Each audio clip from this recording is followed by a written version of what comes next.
بسم اللہ الرحمن الرحیم۔ السلام علیکم، میں ہوں محمد عارف اور آپ دیکھ رہے ہیں میرا یوٹیوب چینل نکا ڈھولا۔ کیا حال ہے دوستو؟ ٹھیک ہو؟ طبیعت سے ٹھیک ہے؟ امید کرتا ہوں سب خیر خیریت سے ہوں گے۔ آج ہم ویڈیو پر ریئیکٹ کریں گے۔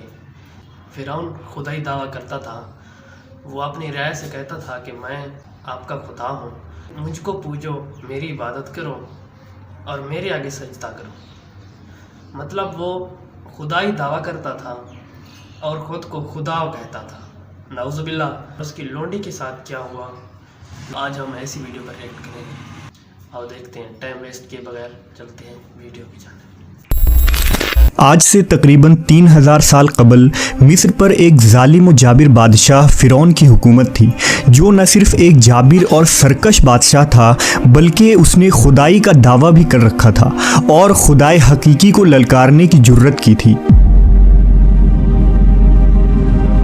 فرعون نہایت ہی بد کردار اور ظالم ترین شخص تھا۔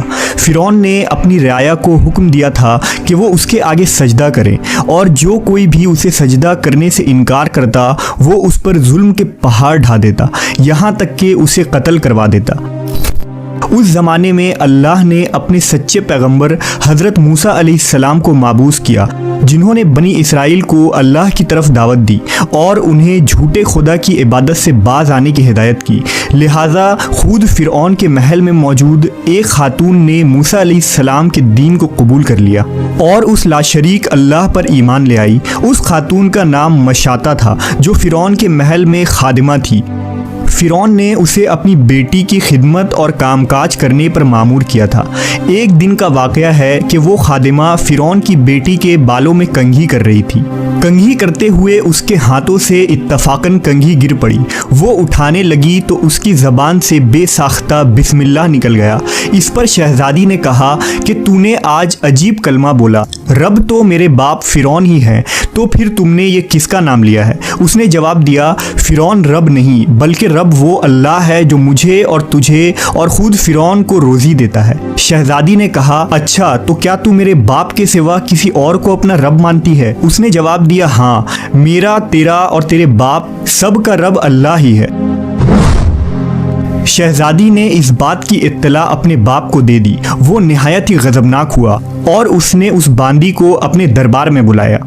جب وہ حاضر ہوئی تو فرعون نے پوچھا، کیا تو نے میرے سوا کسی اور کو اپنا رب مان لیا ہے؟ خادمہ نے صاف کہہ دیا کہ میں تمہیں خدا نہیں مان سکتی، میرا اور تیرا رب اللہ ہی ہے جو بلندیوں اور بزرگی والا ہے۔ جواب سن کر فرعون حیرت زدہ رہ گیا۔ اسے اتنی استقامت اور جرأت بھرے جواب کی امید نہ تھی۔ فرعون نے سوچا کہ اس عورت کو ایسی عبرتناک سزا دینی چاہیے کہ اس طرح کی جرأت دوبارہ کسی شخص کو نہ ہو۔ اسے پتا تھا کہ یہ عورت اپنے بچوں سے بے انتہا محبت رکھتی ہے، لہٰذا فرعون نے خادمہ کے بچوں کو اس دربار میں لانے کا حکم دیا۔ پھر فرعون نے سپاہیوں کو حکم دیا کہ ایک بڑی دیگ میں تیل کھولایا جائے۔ جب یہ دیگ خوب تپ گئی تو فرعون نے حکم دیا کہ اس عورت کے تمام بچوں کو ایک ایک کر کے اس کھولتی ہوئی تیل میں ڈال دیا جائے۔ فرعون کا حکم سنتے ہی اس عورت کے آنکھوں کے سامنے اندھیرا چھا گیا۔ خادمہ نے نہایت ہی صبر اور ہمت سے کام لیا۔ سپاہیوں نے اس خادمہ کے ایک بچے کو پکڑا اور اسے گھسیٹتے ہوئے لے جانے لگے۔ وہ بچہ کبھی پکارتے ہوئے اپنی ماں سے مدد طلب کرتا، کبھی سپاہیوں سے رحم کی بھیک مانگتا، کبھی فرعون کی طرف امید بھری نگاہوں سے دیکھتا۔ سپاہی اسے دھکیلتے اور گھسیٹتے ہوئے دیگ کے قریب لے گئے۔ خادمہ اپنے بچے کی طرف محبت بھری نظروں سے دیکھ رہی تھی اور اسے الوداع کہہ رہی تھی۔ چند لمحات میں اس کے جگر گوشے بچے کو کھولتے ہوئے تیل میں انڈیل دیا گیا اور کچھ ہی لمحے میں اس معصوم کی ہڈیاں تیل کے اوپر تیرنے لگی۔ فرعون نے خادمہ کی طرف دیکھا اور کہا، اب اس نادیدہ خدا کو چھوڑ دو اور مجھے رب مان لو۔ خاتون نے دلیرانہ نظروں سے فرعون کی طرف دیکھا اور اسے خدا تسلیم کرنے سے انکار کر دیا۔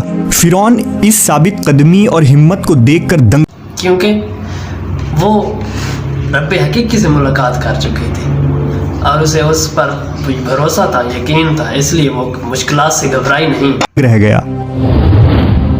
تھوڑی دیر میں اس کے دوسرے بچوں کو بھی تیل میں ڈال کر ہلاک کر دیا گیا۔